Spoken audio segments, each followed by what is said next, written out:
Alguma vez você já teve a sensação de que o mundo deixou de fazer sentido? Se sim, meu amigo, isso não é coisa da sua cabeça. Você abre o Instagram e vê especialistas discordando sobre tudo. Você vê famílias se separando por picuinhas políticas, ninguém mais confiando em nada. As pessoas não conseguem mais se entender minimamente. Eu acredito que nós temos um problema e não é sobre política, não é sobre esquerda e direita, é algo muito mais profundo que faz a gente se perguntar quando foi que tudo isso ficou tão confuso, quando foi que a verdade virou questão de opinião. Você consegue lembrar a última vez que teve uma conversa produtiva com alguém que pensa diferente de você em alguma coisa? Você é hipócrita, dizer que eu não me lembro. É difícil, né? Parece que algo simplesmente evaporou, aquelas coisas que você achavam sólidas como verdade, razão, consenso básico sobre a realidade, simplesmente desapareceram. E agora todo mundo parece que está meio que flutuando, sem referência, sem uma âncora. E fica a pergunta: como foi que chegamos aqui? Pois é, esse livro que eu trago aqui hoje aponta para uma resposta. Uma resposta que foi dada lá em 1948 por um cara chamado Richard Malcolm Weaver, que após a Segunda Guerra Mundial ele traçou uma linha reta que partia de uma decisão filosófica e terminaria no colapso civilizacional. E ele vai narrando tudo o que aconteceria nesse percurso. E aí que tá, muitas coisas que ele previu, cara, estão cada vez mais presentes em nosso dia a dia. Então hoje eu quero convidar você para fazer essa análise junto comigo desse livro chamado As Ideias Têm Consequências, de Richard Malcolm Weaver.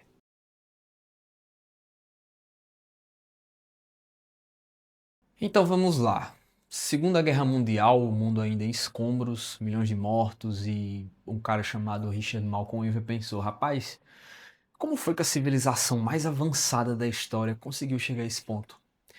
E ele fez algo bem ousado, sabe? Ele não culpou Hitler, não culpou o capitalismo, o comunismo, não culpou a tecnologia como a causa do problema.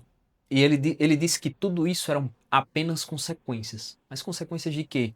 Ele disse que de algo muito mais profundo. Ele disse que o problema começou no século XIV, com uma mudança filosófica que a maioria das pessoas nunca nem ouviu falar. E dessa mudança vieram todas as outras coisas, tudo isso aí que eu acabei de dizer, nazismo, fascismo, capital, tudo o que é ismo. E a proposta nesse livro aqui é que você entenda o que foi que mudou lá naquele século XIV. E se você entender isso, você vai entender tudo o que está acontecendo agora. O Weaver, ele abre o livro com uma metáfora, ele compara o homem ocidental a Macbeth de Shakespeare. Ele escreve que, assim como Macbeth, o homem ocidental tomou uma decisão maligna que se tornou causa eficiente e final de outros acontecimentos malignos. E ele pergunta: esquecemos-nos do nosso encontro com as bruxas na Charneca? Esse encontro com as bruxas na Charneca era o quê? Era o seguinte: em Macbeth, as bruxas fazem uma profecia. E Macbeth, seduzido por promessa de poder, ele toma uma decisão que inicia uma cascata de consequências negativas. Um assassinato que leva a mais assassinatos, uma traição que leva a mais traições, até que o reino inteiro desmorona. E o Iver está dizendo: nós fizemos isso. A civilização ocidental teve seu encontro com as bruxas. E quando foi isso? Foi no tal século XIV, mas especificamente na vitória do nominalismo sobre o realismo filosófico. E agora você deve estar se perguntando: que merda é essa? Pois é, é uma merda sim, mas é uma merda que faz parte do contexto filosófico medieval e que infelizmente importa bastante. Eu vou mostrar mais ou menos o porquê. Até o século XIV, a filosofia dominante no Ocidente era o realismo. No realismo, o sentido, não no sentido de ser realista, mas no sentido filosófico. Os universais existem objetivamente, realmente. E o que é que significa? Significa que conceitos como justiça, verdade, beleza, bem, não são apenas palavras que a gente inventa. Eles correspondem a algo real, algo que existe independentemente da nossa opinião sobre eles. Para ficar mais fácil, se todo ser humano desaparecesse amanhã, a justiça ainda seria justiça. A verdade ainda seria verdade, 2 mais 2 seriam 4. Era essa a visão predominante. Mas só que veio um cara no século XIV chamado Guilherme de Ockham, sei lá, Ockham, que a gente chama. E ele pregava o nominalismo, que era exatamente o oposto. Universais não existem objetivamente, são apenas nomes, convenções, sons que fazemos com a boca. Etiquetas que concordamos para pôr nas coisas. Justiça é só uma palavra, verdade é só uma palavra, não há nada assim lá fora que essas coisas representem, sabe? E Ockham venceu esse debate. Pode parecer técnico, abstrato, distante da vida real, mas o Iver está dizendo de que essa foi a decisão maligna, esse foi o tal encontro com as bruxas. Mas por quê? Porque se os universais são apenas nomes, se verdade é só uma convenção, se não há nada transcendente, objetivo, real além da matéria, então não há uma âncora, não há um fundamento, não há assim nada segurando a civilização no lugar. E o que acontece quando você corta a âncora de um navio? Ele fica à deriva. E o Iver argumenta que a vitória do nominalismo fez exatamente isso, cortou o homem ocidental da transcendência. E o resultado foi uma cascata de consequências negativas, como o materialismo, a fragmentação interna do ser humano, o aumento do egoísmo, o relativismo e, por último, o caos. E isso não foi imediatamente, veja, isso levou séculos, mas só a semente, o germe foi plantado ali no século XIV. Agora, meu amigo, você pode discordar da premissa. Você pode achar que Rockham estava certo e que os universais realmente são só nomes, são só sons, nomes. Isso é justo. Mas aqui está o que o Iver está pedindo. Aceite a premissa dele só por um momento. Hipoteticamente, faz de conta. Porque se ele estiver certo, se a negação dos universais foi um erro original, então tudo que vem depois se encaixa e faz sentido. E é isso que ele passa o resto do livro mostrando, com uma lógica que eu digo difícil de refutar, viu? Mas eu vou tentar explicar um pouco aqui para vocês. Segundo o Iver, o que acontece com o indivíduo que é deixado isolado do materialismo é que naturalmente surja a negação de que existe algo além daquilo, além da matéria, de que existe de que o que existe é apenas aquela experiência imediata. E disso decorrem algumas coisas bem negativas, porque se os universais não existem, se não há nada além do que podemos tocar, medir, pesar, então o mundo é pura mecânica. A natureza não reflete os transcendentais, não há uma ordem divina, não há um propósito cósmico, é só causa e efeito, é só partículas colidindo. E o homem também é só mecânica, não há alma, não há espírito, só há átomos. Você é apenas átomos, eu sou apenas átomos. E se tudo é matéria, então a única forma de conhecer o mundo é só através da matéria. E por causa disso, a ciência experimental vira o único caminho válido para o conhecimento. A metafísica, inútil, teologia, mera superstição, filosofia, mera especulação vazia, só conta o que você pode provar em laboratório. E outra consequência que ele falou também é a fragmentação interna do homem. Porque se não existe um todo transcendente que integra tudo, se o universo é só um monte de partes sem propósito unificador, então o conhecimento também se fragmenta. Na universidade medieval você estudava o trivium e o quadrivium porque havia uma visão integrada do conhecimento. Tudo se conectava, tudo apontava para um centro. Mas depois do nominalismo, a coisa tomou um rumo contrário. É do centro para a periferia. E a consequência disso é exatamente o que a gente vê hoje, o fenômeno da especialização. O conhecimento ficou cada vez mais ramificado, capilarizado, especializado e nisso se isolou cada vez mais dos outros ramos do conhecimento. E isso acabou fazendo nascer o culto ao tecnificismo. Você não estuda mais para compreender o todo. Você estuda apenas para dominar parte, um recorte isolado da realidade. E quanto mais você se especializa, o Weaver diz que menos você vê o panorama completo. E quanto mais especialista se preocupa com os detalhes, menos eles conseguem compreendê-los. O especialista sabe tudo sobre quase nada e, eventualmente, ele não sabe nada sobre tudo. Ou seja, fragmentação total em prol do tecnificismo. Isso vai ser explicado um pouquinho melhor lá na frente. Outra consequência que o Iver também aponta é assim o egoísmo, porque se não há universais, não há verdade objetiva, se não há um bem comum que transcende indivíduos, então é, quem é a medida de todas as coisas? Eu, você, é cada um por si. O Iver chama isso de egoísmo patológico. Não é aquele egoísmo que é só você se importar com você mesmo, né? Que a gente está habituado a saber. É a elevação do indivíduo isolado como único árbitro de valor.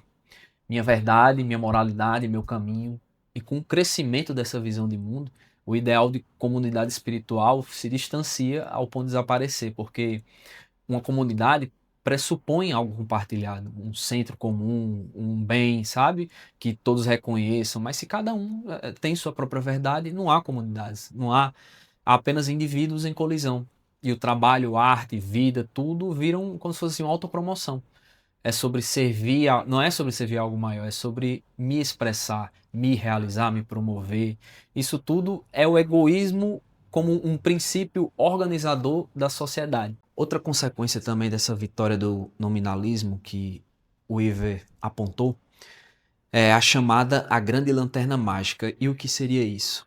À medida em que a religião vai perdendo força juntamente com aquilo que representava os transcendentais, assim, não há mais nada que una as pessoas, não existe mais uma propaganda que mantenha uma sociedade coesa. E nisso a grande mídia emerge e acaba tomando esse papel, o papel da igreja e da religião.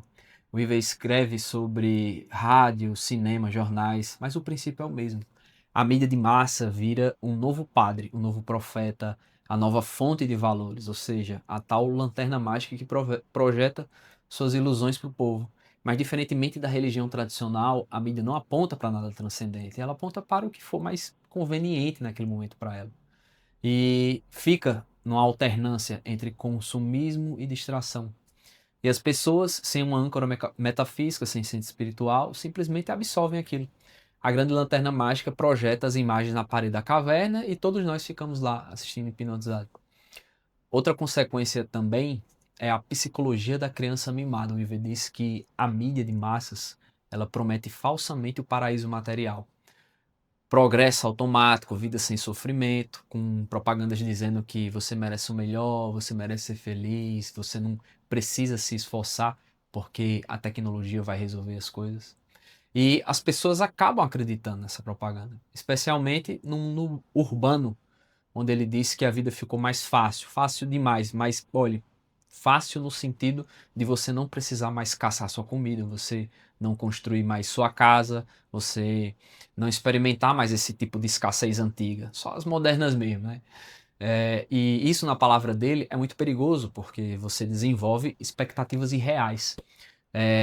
Quer recompensa sem esforço, quer direitos sem deveres, quer prazeres sem dor. E quando a vida inevitavelmente frustra essas expectativas, acontece o quê? A birra da criança, né? Põe culpa nos outros, põe culpa no sistema, culpa em qualquer um, menos a si mesmo. E o Iver chama isso de infantilização em massa, uma sociedade inteira de adultos com a mentalidade de criança. E para o Iver, essas 5 consequências, elas meio que não são aleatórias, elas se encandeiam. O nominalismo leva ao materialismo, que leva à fragmentação, que leva ao egoísmo, que leva à ascensão da mídia de massa preenchendo esse vazio e que leva à infantilização em massa da civilização. É uma cascata lógica, entende? Meus amigos, agora eu quero atentar para um detalhe, que é a questão do ponto temporal de vista. Uma coisa é a gente, em 2026, analisar o passado e procurar o que aconteceu de errado, mas não é esse o caso. O Iver disse tudo isso em 1948, de forma preditiva, entende?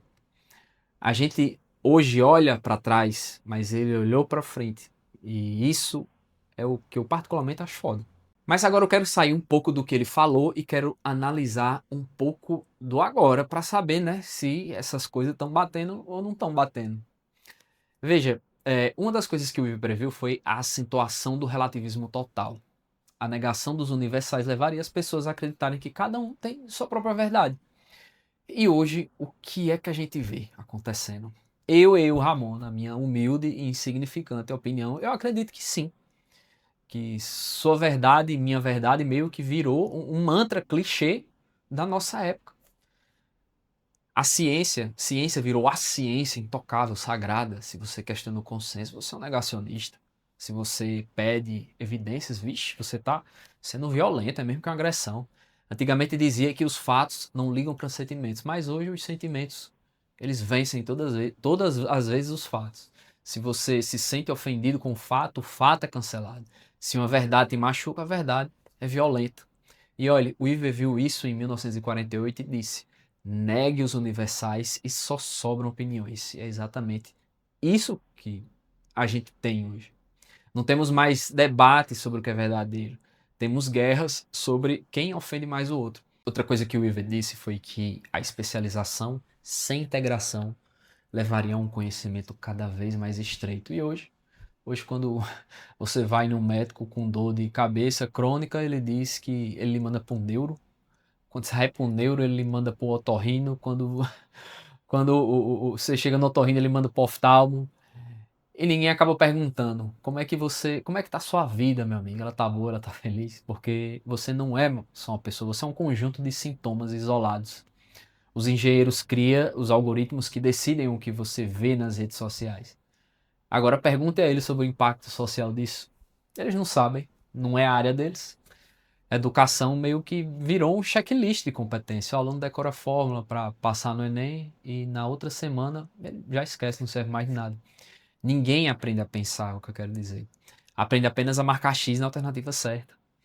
E os especialistas, eles estão em guerra uns com os outros o tempo todo. Na pandemia, você via, epidemiologista dizia para fechar tudo, economista dizia para abrir tudo, psicólogo, ele alertava sobre a questão da saúde mental, educador físico, o educador, eles também falavam sobre o impacto disso nas crianças, cada um com a razão no seu quadrado, mas ninguém conseguia integrar, ninguém via o todo, porque não há quadro completo, só há fragmentos.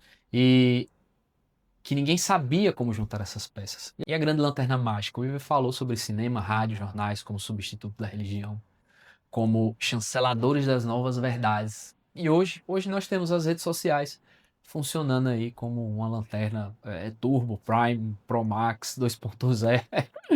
Porque hoje não é só você que assiste a propaganda, é a propaganda que ela é customizada para você, especialmente feita para você. Os algoritmos sabem o que você gosta, o que deixa você com raiva, o que lhe faz clicar, o que eles e eles lhe alimentam exatamente 24 horas por dia com isso. E a verdade no meio disso tudo? A verdade é o que viraliza, não importa se é real ou não, importa se engaja. E todo mundo, incluído eu que estou no meio desse negócio, só vemos as projeções da lanterna no bolso. O Iver disse que a mídia de massa substituiria a religião, mas sem o fundamento metafísico.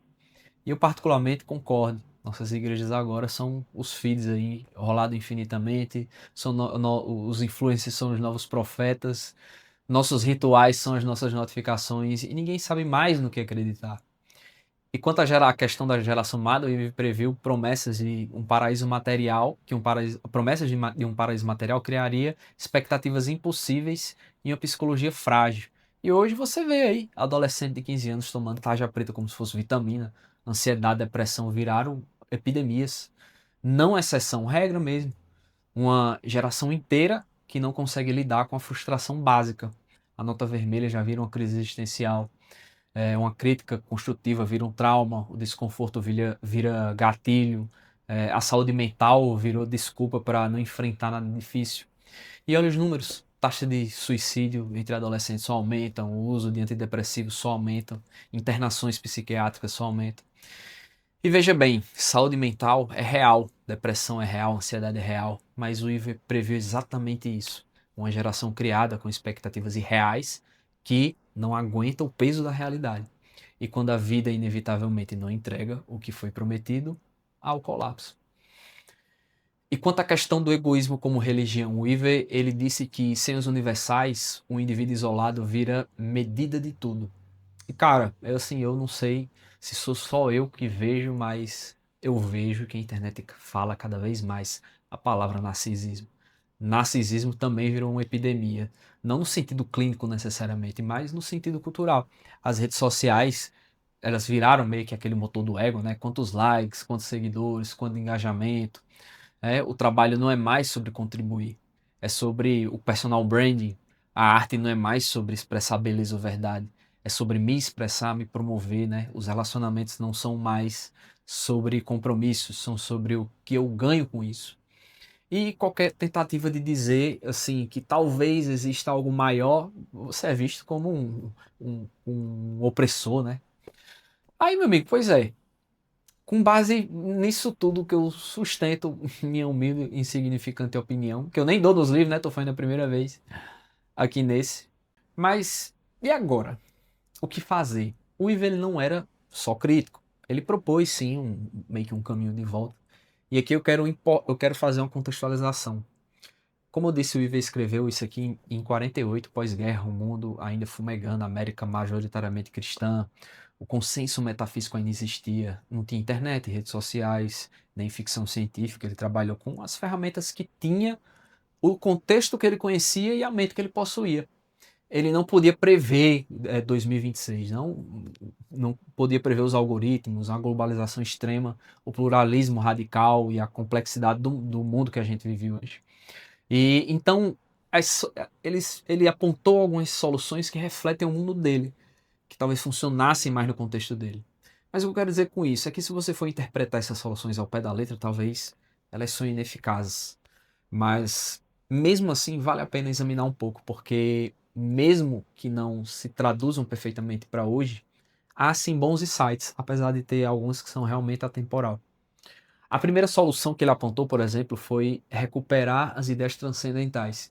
Ele disse que a fenda deveria ser novamente atravessada de volta e que o reconhecimento que há alguma verdade para além da opinião deveria ser restaurado, porque existem os universais e a realidade não é só matéria, que deveríamos ter humildade para admitir que estamos errados e capacidade de querer algo maior para nós mesmos.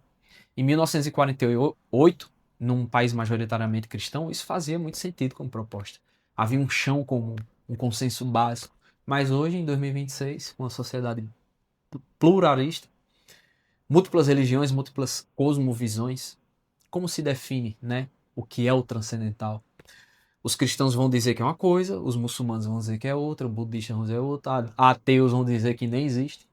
E o Weaver não tinha como prever essa complexidade. Então, recuperar o transcendental era uma solução que fazia muito sentido no contexto dele. Se funciona hoje, aí é uma outra conversa. A segunda solução que ele apontou foi a purificação da linguagem.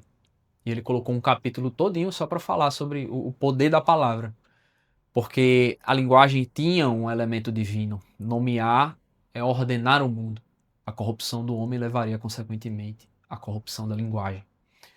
Quando palavras perdem o significado, quando, por exemplo, fascista vira qualquer um que eu discordo, quando literalmente vira figurativamente, quando a violência vira aquilo, palavras que me machucam, não conseguimos mais nos comunicar. O Iver dizia que a gente deveria recuperar essa precisão, usar as palavras com cuidado, com reverência. Para mim, essa solução transcende a época, fazia sentido em 48, faz sentido em 2026 também. Uma solução seria também, ele falou, o resgate da piedade. Mas ele não usa piedade no sentido clássico, não aquela piedade de ter pena de alguém, mas um respeito reverente pela ordem estabelecida, reverência que veio antes.